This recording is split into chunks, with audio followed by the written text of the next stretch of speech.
Coachella was broken this year. It was unlike anything I have ever seen. $2,000 VIP bands going for $10,000.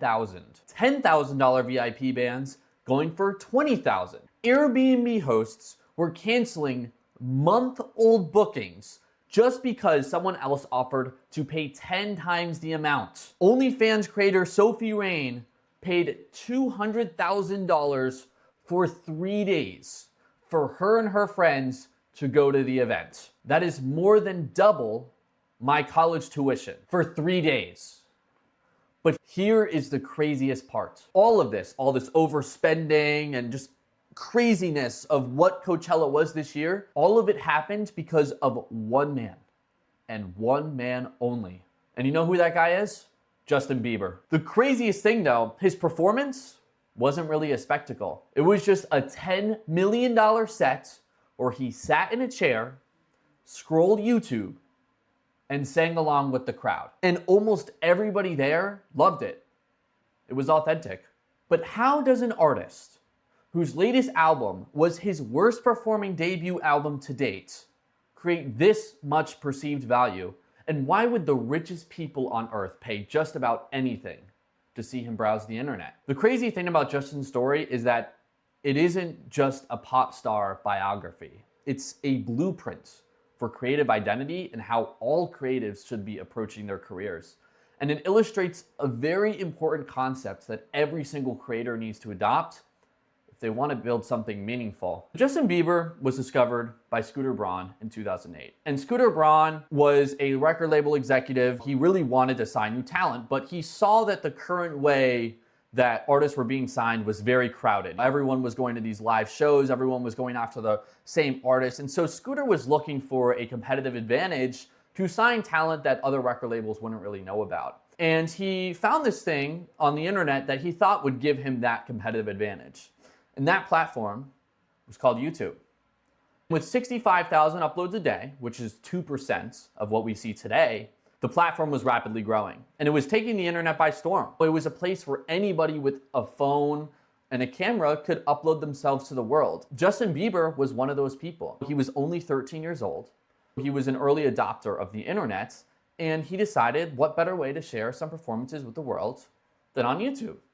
And so Scooter, browsing YouTube looking for new artists, came across one of his videos, and he heard it, loved it, and with further convincing from Usher, Justin Bieber signed his first deal. And even with the platform on YouTube at this time rapidly growing, the percentage of people that were consuming YouTube versus creating it was way higher. There was a huge untapped market at this time of demand versus supply. There was way more demand to watch YouTube videos than there was supply. More eyeballs were just brought onto all of the videos that were being uploaded at this time, and this made it easier to be discovered. Now, of course, the only way that a record label executive like Scooter Braun was going to bring someone in and sign a deal is if they were incredibly talented, of course.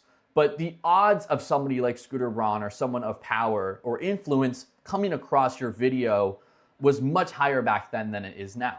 Today, we see 3 million YouTube videos uploaded.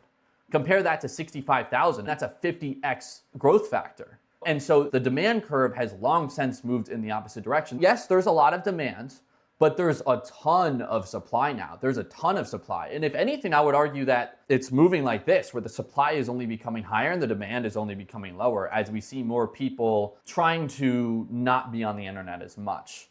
As a result of this supply and demand curve, not just on YouTube, but really all social media as a whole, we've seen record label economics change. Today, many record labels don't really want to take the risk of signing an artist that doesn't have a following. Maybe no record labels at all are doing this. I interned for Ultra Records, which is Sony's EDM dance music label.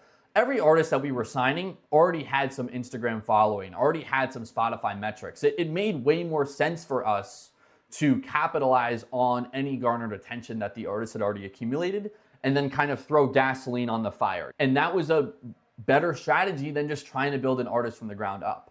But from 2006 to 2009, it was completely different. YouTube was an incredible way to get started, and you could get discovered with no following at all. Charlie Puth, The Weeknd, Tori Kelly, like these are all other artists that got discovered in a very similar way. You might be hearing this information and you might be annoyed. Man, I wish I had YouTube where I could have no following and just get discovered. If only I could upload to YouTube and have a higher chance of being seen. But as I mentioned, industry economics have changed. And so with the democratization of music, everybody can make it. Everybody can make it. You have all of the tools that you need to now get a record label's attention. And if anything, building yourself up on your own before a record label gets involved is going to put you at an advantage. You're going to understand all the different aspects of a career that you have to build, like how do I market myself and how do I engineer and how do I produce? And you're also going to build your team along the way. And this is going to make you much more stable by the time you even start to get the attention of a record label. Let's say you uploaded the YouTube video right now and there was some A&R similar to Scooter Braun level that discovered it and thought that you were equally as talented as Justin Bieber. They still might not sign you. It just isn't as much of an important factor anymore because so many people can make such great music. But for Justin, YouTube gave him his opportunity. Justin Bieber was 14 years old when he released Baby. 14. The song peaked at number 5 on the Billboard chart. I cannot imagine personally what it feels like to, at the age of 14, just be catapulted into stardom. I mean, that must just be an incredible, crazy thing. I can't even imagine it. And so quickly, Justin Bieber was everywhere. Everybody knew his name. Everybody was playing his music. Everybody. So the first question that comes to my mind is, how was he able to rise so fast? And there's a couple reasons why, so let's go over them. First, he was very marketable. Many people found him attractive even at that young age, and he fit the perfect teen boy look. And we see pretty privilege in society all the time. And this contributed to his overall marketability. And it also built a strong association for him. This strong association for him as being good looking would serve as really important branding for him and who his target audience was going to be. Moreover, the distribution of attention was just much more uniform. Once the media and everybody around Justin Bieber, once they saw who he was and the attention it was getting, the media decided to push him and they pushed him with full force. And so he was everywhere. He was on the TV, he was on the radio, he was on YouTube. Like, you could not escape him. That simply isn't possible today. You compare that today where attention has become so incredibly fragmented across all the social media platforms and the personalization of our feeds. An artist can't get pushed in the same way that someone like Justin Bieber at 14 years old was able to. And third, of course, he was incredibly talented. He had an excellent voice, and he still does. And the record label was able to pair him with the best studio engineers and producers in the world. When you compare incredible talent with incredible other musicians, you make something really incredible. But the most important factor here with Justin is the fact that he was 14. Because he was just being himself. He was a kid, 14 years old. There was no conscious element of anxiety or stress or heaviness that had time to enter his consciousness and weigh him down. He was just a kid being a kid who loved music. He was light on his feet. He was in a good mood. And you can see this in some of the clips of him at this age doing his press runs. Like, he's just such a light-hearted, energetic, fun kid. And that energy is very, very contagious, whether Justin was trying to display it intentionally or not. And my whole argument is that he wasn't. It was just who he was. And even though there was some abusement that was starting to happen with the people around him and people trying to exploit him, he still was able to carry this very lightweight attitude about himself. This is the exact attitude and way of life that at this time made it incredibly easy for people to buy into him and his music and form this very important parasocial bond. He wasn't asking anything of anybody. He was just displaying his true self. He was just displaying his music and his art to the world. If he wasn't a good person, people wouldn't have been gravitated towards him. But the innocence of being 14 is really what allowed him to be himself, and the people bought in as a result. And with consistent releases to follow, it paved the way for him to quickly become one of the biggest artists in the world. So when I DJ college parties, I'm about to graduate college, but I DJ'd a multitude of college parties in my time here at Temple University. And what was interesting is that almost all the music that I played at these college parties was the music that came out when I was 13 years old and when everybody else at these parties was 13 years old. Pitbull, Rihanna, Calvin Harris, Flo Rida, Justin Bieber. These artists, they were in their prime 10, 15 years ago, but it's still the majority of music that I play. And I know Justin Bieber has created a lot of great music for his long time, but I would argue that his prime was within these years, 2010 to 2015. These were the years when Justin had the most cultural relevance. I want you to think about the music that you listen to the most in your life. How old were you when those songs came out? Think about it for a second. For myself, my favorite songs of all time really all came out when I was in between 10 and 18 years old. And that's not to say that I don't discover incredible music today. I do. But most of my most played songs I discovered or came out in between those years. And I bet you it's the same for you. It's because of this element of nostalgia. We look back at our teen years and we think very fondly about them. This nostalgic element creates an important emotional association for us. These years of adolescence, they're very important in shaping us. And so we think fondly back to any memories or music that became part of our lives along the way. The same logic of this applies to Justin Bieber's audience and his overall demographic. If you were 15 years old when Baby came out in 2010, you're now 31. Not only have you graduated college, but you've gotten a job and you're elevating into higher income paying brackets. You are making a lot of money now. So you have the money to see Justin Bieber, and there's probably no other way that you'd imagine spending it. You want to relive those memories of you being 15 years old. Of course, I don't have a data tracker of how old every Coachella attendee was, but I can assume that the majority of the audience that was in that crowd at its performance was in between the ages of 25 and 40. Justin Bieber, for everybody in that crowd, he shapes their adolescence. It's no wonder they love him. It's no wonder. If you add on top of that Justin Bieber's audience is majority woman, it makes even more sense because it's no secret that women simply just spend more money on concert tickets. I was doing some research in preparation for this video and I came across this statistic from Luminate, which says that female listeners spend 5% more on live music events per month than the average music listener, while male listeners spend 7% less than the average. And his audience is also very diverse, both in income brackets and in race. Not every artist has fans in these higher income brackets. Let's take an artist like Chief Keef, for example, who has a ton of cultural relevance, but all his cultural relevance is within the hood.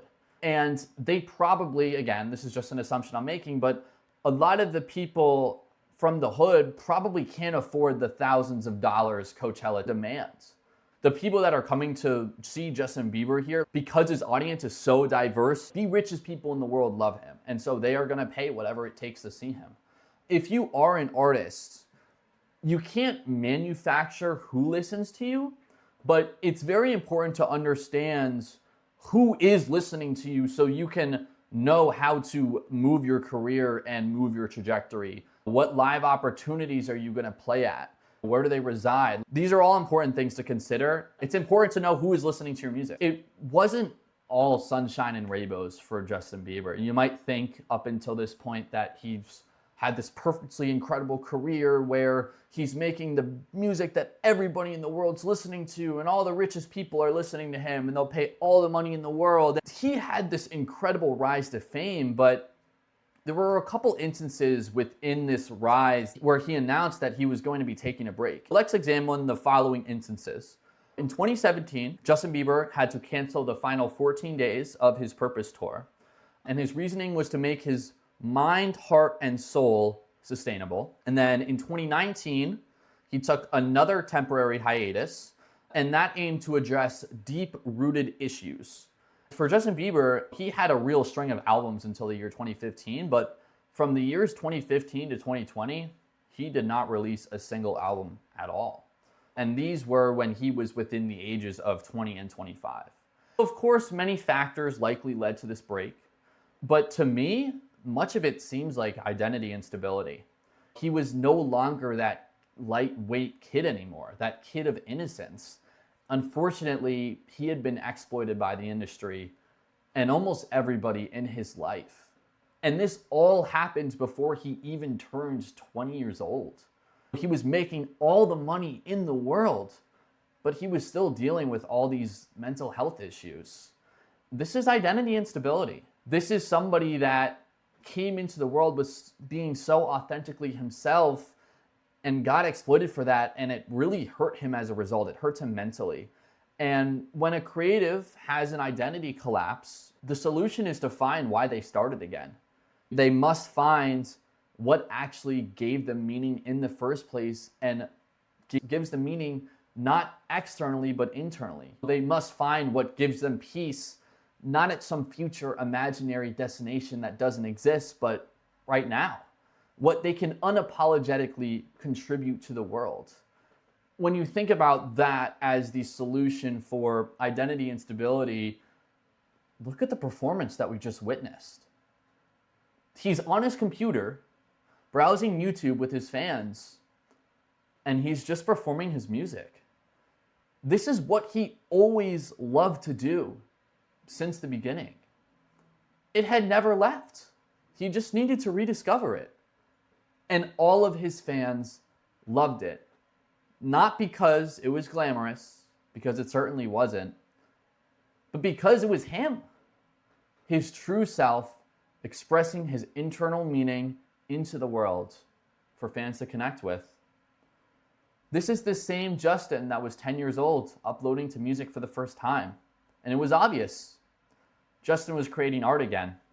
You might not be a Justin Bieber fan, and so you might look at this performance and be very confused because really the responses have been polarizing.